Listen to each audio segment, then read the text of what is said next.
On Mondays, I like to sit in the studio with a really, really bright light in my face and try to bring some common sense, a complete lack of emotion, a complete lack of feelings altogether to what I think are a lot of overreactions, typically from the weekend. It's not that surprising. Fans, media, coaches, players, talk show hosts get over their skis. And so I do this segment I like to call Overreactions versus reality. Got it? Overreactions versus reality. Overreaction. The Houston Texans are dead at 0-3 to start the season. Yeah, well, the numbers kind of said they were dead to start the season, but reality, they are turning out to be who I thought they were. It's just been a weird way to get there. But now what I see is exactly what I thought I would see back in September. The Texans started 0-3. Only 4 teams since 1990 have made the playoffs with an 0-3 start. They had a 2.4% chance of making the playoffs then. As of now, they have a 90% chance of making the playoffs. The last team to make the playoffs, this is what's quirky about this whole thing. The last team to make the playoffs after an 0-3 start, the Texans in 2018. All this stuff, I think you did too, most of us did, I think. All the stuff we thought about the Texans during the offseason is now true. Very true. They're the best defense in the league. Now, let's put this in perspective. They didn't just beat up the Raiders. They didn't just beat up the Jets. They held the Kansas City Chiefs to 10 points at home. And it was historic. I think anyone that watched the Texans beat up the Chiefs comes away with the same simple conclusion. They had them completely rattled on offense. I'm not going to go so far as to say scare, because I don't think it happens with the Chiefs, but they were rattled. Guys were dropping balls all over the field.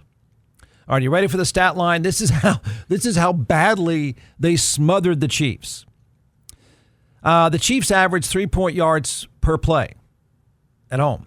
Patrick Mahomes had a career low passer rating, and because he had career low numbers, he was 14 of 33 for 160 yards. He had no touchdowns and 3 interceptions. He completed only 44% of his passes, the craziest number in the Texans' beatdown of the Chiefs. Patrick Mahomes had 3 completions in the second half.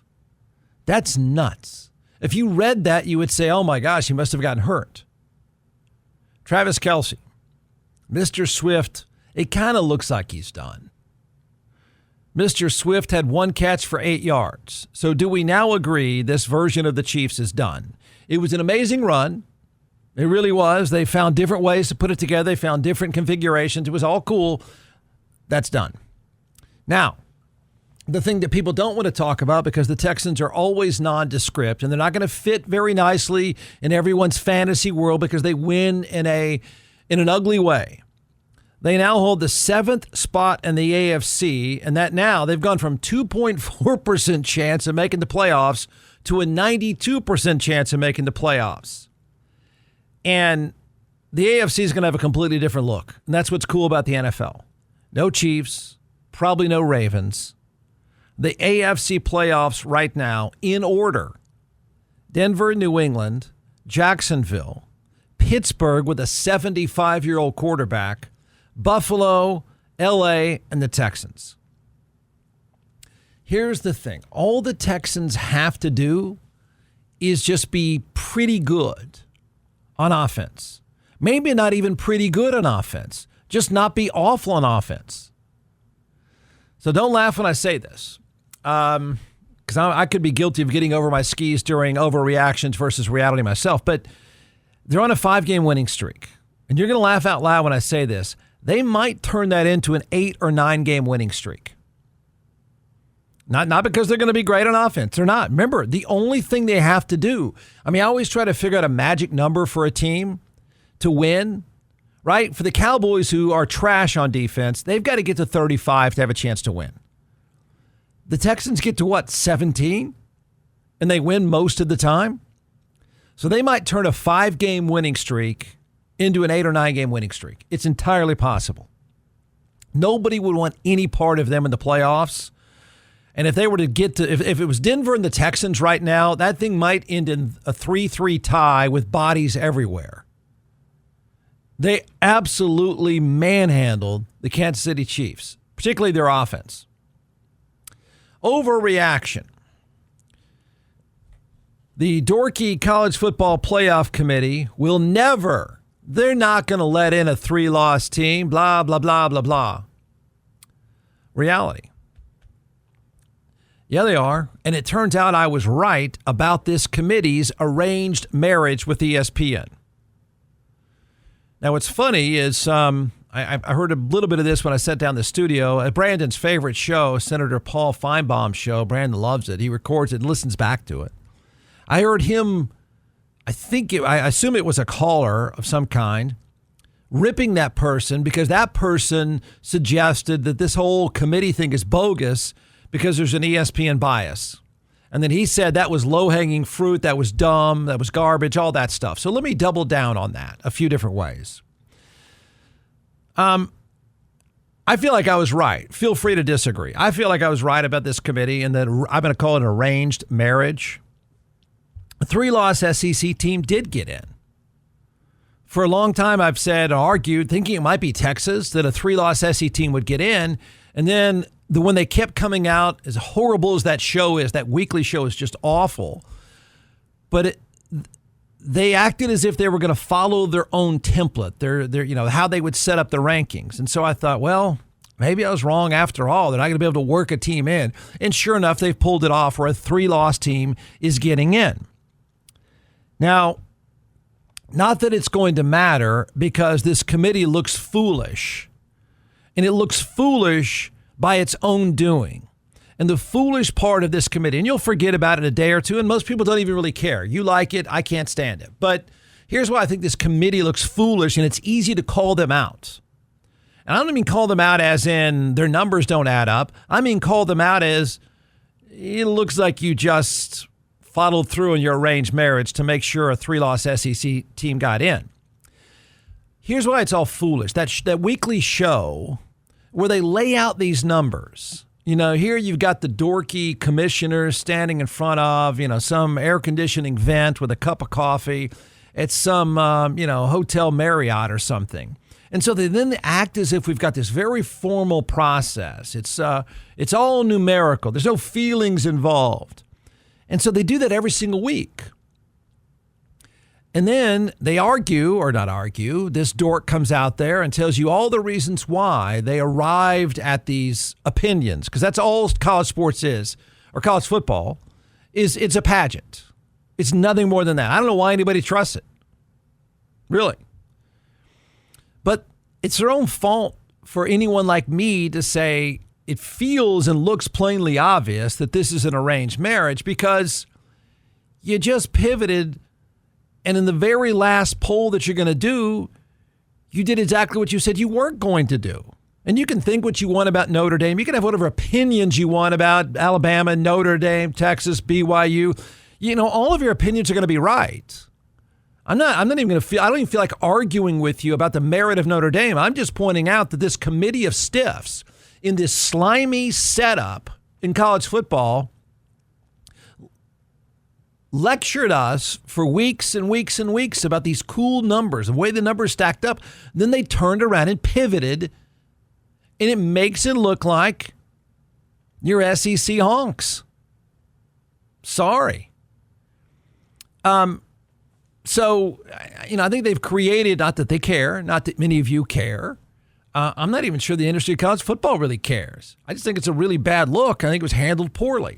So I think they boxed themselves in every week into including Notre Dame over a 3-loss SEC team, which they did up until last week, only to do what I predicted that they would do for a long time, be in bed with the SEC.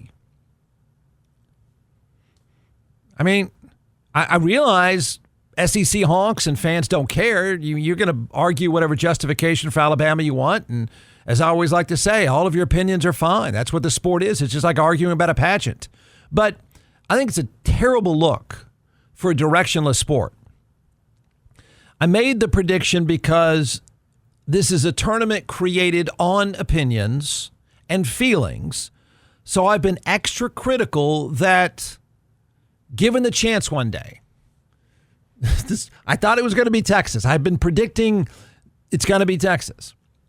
But I've been critical because given the chance one day, and that day is here, given the chance the committee would make a selfish, I'm not even going to say bias, a selfish SEC move almost no matter what it looks like because ESPN has the college football playoff contract and that stupid show is on the network right above my head. The entire Deep South went nuts a year ago when Alabama was left out. So it wasn't going to happen again. Even though they were smoked by Georgia 28-7 in the SEC championship game. Notre Dame was jumped, my opinion, because that's all this thing is. Notre Dame was jumped because that's what this is. Just a pageant. 41% of the tournament is made up of SEC programs, and we get a first-round rematch between Oklahoma and Alabama. So you can do this. I mean, you can do this whatever you want. Alabama, we'll fill in the blank here. Alabama is in the 12-team tournament, and you can decide if you believe one or both of these things, because I'm not sure there's anything else at play. Number one, the playoff committee rewarded teams for being at a conference championship game. Number two, the committee doesn't just have an SEC bias, it has an SEC financial arrangement. That's why I called it an arranged marriage. I think both of those things are true. I do. Notre Dame's not in a conference. Okay, and so you could say, well, it's we put a lot of stock in these conference championship games. Okay. Texas was eliminated from the SEC championship game, so both of them lost out, particularly Notre Dame. And if the goofy committee wants cover, what they're going to say, if they even have to say anything, I don't know. I can't handle seeing that guy in front of wood paneling anymore. But they would say the cover is this. We give credit for playing in a conference championship game. And, of course, that works well unless you bring up BYU. They lost twice all year. They lost twice all year to the 4 seed. And they finished 11-2. All better numbers than Alabama. But BYU's not in. My answer to all this, because her name is Alabama, the SEC is in ESPN's pocket, and the Big 12 is not. I said it. Tell me I'm wrong. Tell me how great this thing works out. Reality. It's an under-the-radar story. Honestly, and took kind of a deep dive to arrive at this, but the loss in Texas by your Aggies, it hurts in more ways than one. I mean, the Aggies might want to blow it off and say, well, we didn't need that conference championship game anyway. We didn't need whatever you want to spin it. It really, really hurt. Here's why. In order, your Caldwell Aggies, it knocked them out of the SEC championship game, obviously. It knocked them out of a first-round bye. But maybe most damaging in all of this is that they dropped to number 7 by the goofball committee behind Ole Miss. And you would say, well, who cares, Jeff? I mean, what's the difference between being ranked 6 and 7? A lot, actually. Ole Miss is going to get a home game against Tulane. Your Caldwell Aggies have a home game against Miami. I get the entertainment factor, but don't deny between 6 and 7 is not a big difference. Keeping it closer against Texas, I mean, again, this is how stupid this system is, but keeping it closer against Texas, I think might have kept them at number 6. So, reality. This was easy to see. It's easy to make. I mean, I don't blame them. College football bowl games are dumb. So Notre Dame, and again, I'm not even hearing people complain about this. That's how irrelevant bowl games really are. But Notre Dame said, you know what? I don't think we're going to play in a bowl game. And a lot of SEC Hawks and other people are going to complain and say, oh, you guys are just taking your ball and going home. Well, 4 other programs have said, we're not going to play in a bowl game either. And you know what the reaction is? Who cares? So what? What difference does it really make? Anybody really going to miss out at 6 p.m. on a Tuesday? I mean, why would they do that? I mean, is it finances? It could be for a lot of people. What's the point in making that trip? What's the upside to making that trip when they typically, here's the thing about typical college bureaucrats, they spend more than they make. So they'll go on these bowl games and go crazy, and they'll end up losing money. So that's why there's no great upside into playing in these silly bowl games, because you're just going to blow money and you don't really want to be there in the first place.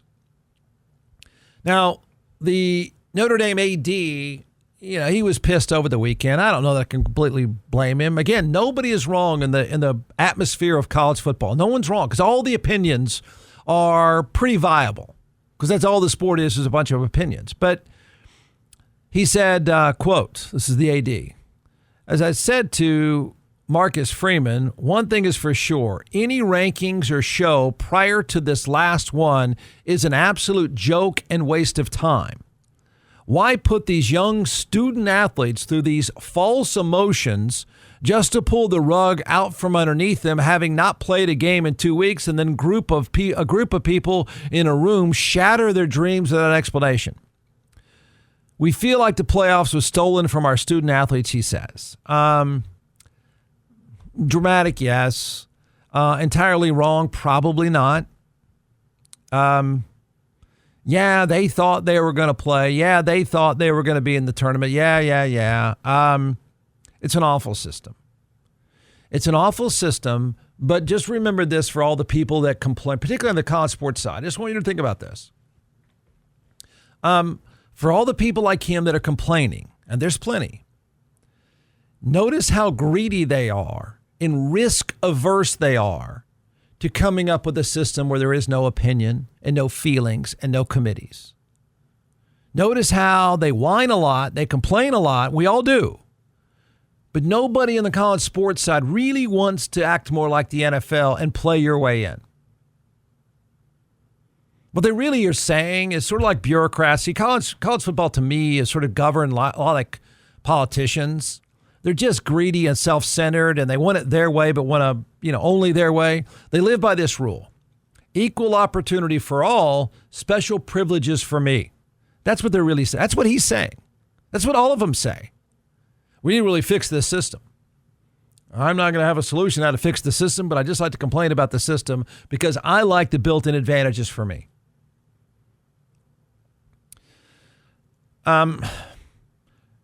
Overreaction.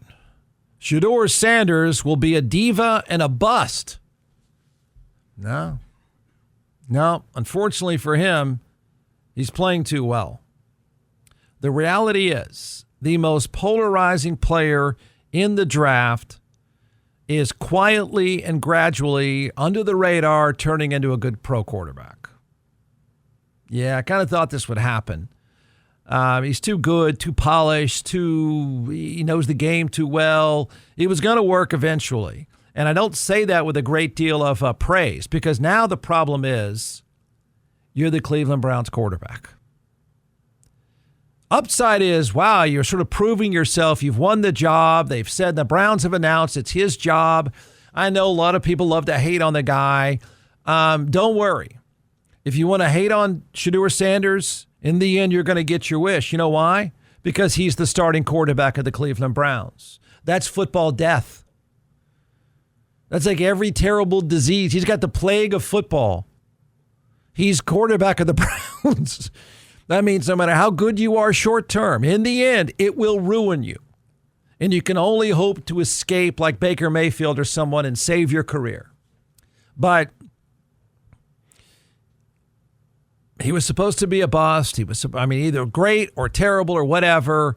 He's proven himself. He's probably going to be a good pro. And the downside is you're ruined because you're probably going to be it for Cleveland. So what the real test with Cleveland and Shedeur Sanders Is he good enough where they don't go get anybody else? Have the Browns reached the spot where they would say, this is the guy, he has the keys to this terrible, awful, directionless, stupid franchise?